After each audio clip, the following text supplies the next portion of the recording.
तो आज हम डिस्कस करेंगे फ्लूइड्स का first topic, pascal law. Pascal the name of scientist. Solids हमने खत्म कर लिया है, आज हम फ्लूइड स्टार्ट करने वाले हैं। और फ्लूइड्स के अंदर सबसे पहले हम क्या करेंगे? Pascal law. Pascal the name of scientist. बहुत सिंपल सा कॉन्सेप्ट है और इस कॉन्सेप्ट के ऊपर जो एप्लीकेशंस हैं वो आपने देखे भी होंगे, but you are unaware about that कि वो जो एप्लीकेशन है बेसिकली पास्कल लॉ पे ही डिपेंड है। तो पहले स्टेटमेंट की बात करें कि पास्कल लॉ क्या कहता है। बहुत सिंपल सा स्टेटमेंट है। अगर किसी भी लिक्विड में हम एक्सटर्नल प्रेशर अप्लाई करते हैं तो वो एक्सटर्नल प्रेशर लिक्विड के हर पॉइंट पे क्या होगा? इक्वल होगा। यानी कोई लिक्विड है, उसमें बाहर से कोई प्रेशर लगा रहे हो तो उस प्रेशर का effect through out the liquid same रहेगा। ये तो उसका फर्स्ट स्टेटमेंट है। अब इस स्टेटमेंट को हमने फर्दर मॉडिफाइड किया और ये कहा कि अगर किसी भी लिक्विड में हम ग्रेविटी के इफेक्ट को नेग्लेजिबल कर दे तो pressure at every point of the liquid remain same.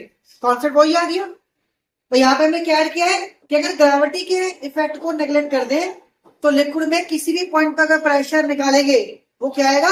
Equal आएगा। अब इसी को हमने मैथमेटिकली कैसे प्रूव किया? हमने जार लिया, एक ग्लास का जार लिया जो आपका वाटर या किसी लिक्विड से फिल्ड है।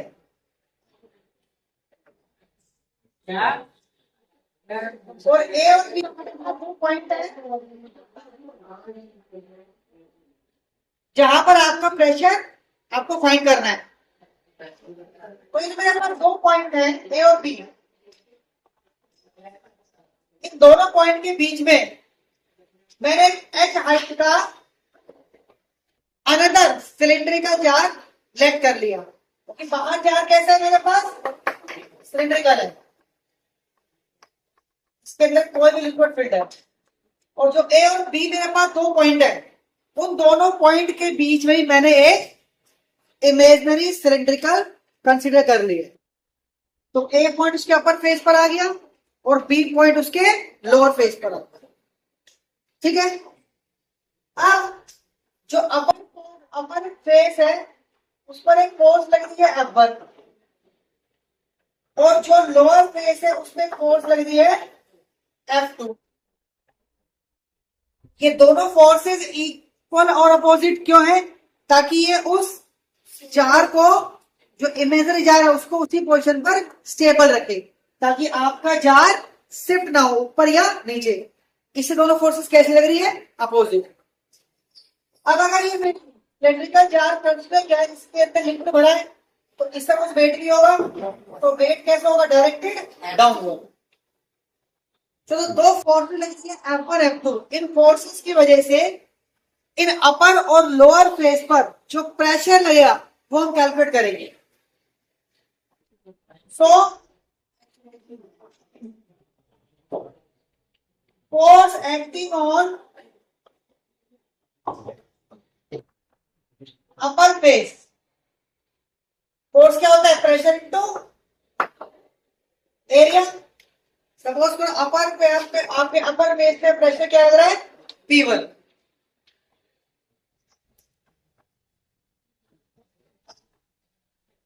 Force acting on lower face P2 है। P2 क्या है? आपका प्रेशर लोअर फेस पर है। क्लियर? अब F1 और mg दोनों सेम डायरेक्शन में है, तो इन केस ऑफ इंक्लूडिंग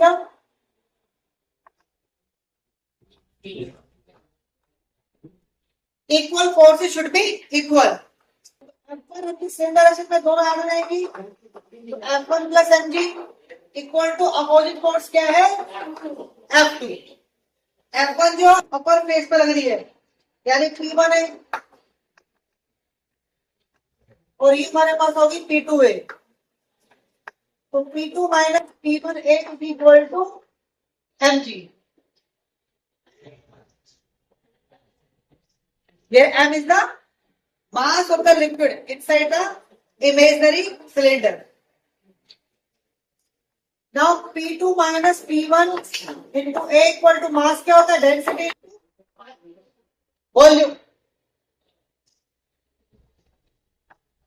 तो P2 minus P1 A equal to rho और वॉल्यूम होता है area into height.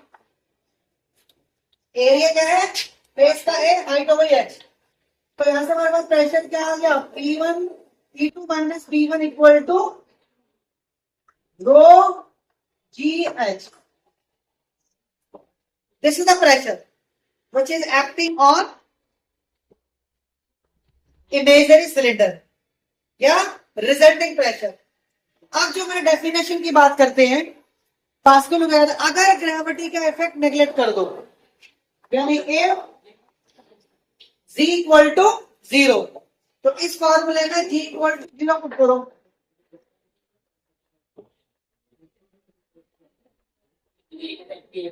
What we have P1 equal to P2. तो जो स्टेटमेंट था कि अगर लिक्विड में ग्रेविटी के इफेक्ट को नेग्लेक्ट कर दिया जाए तो pressure at every point remain same.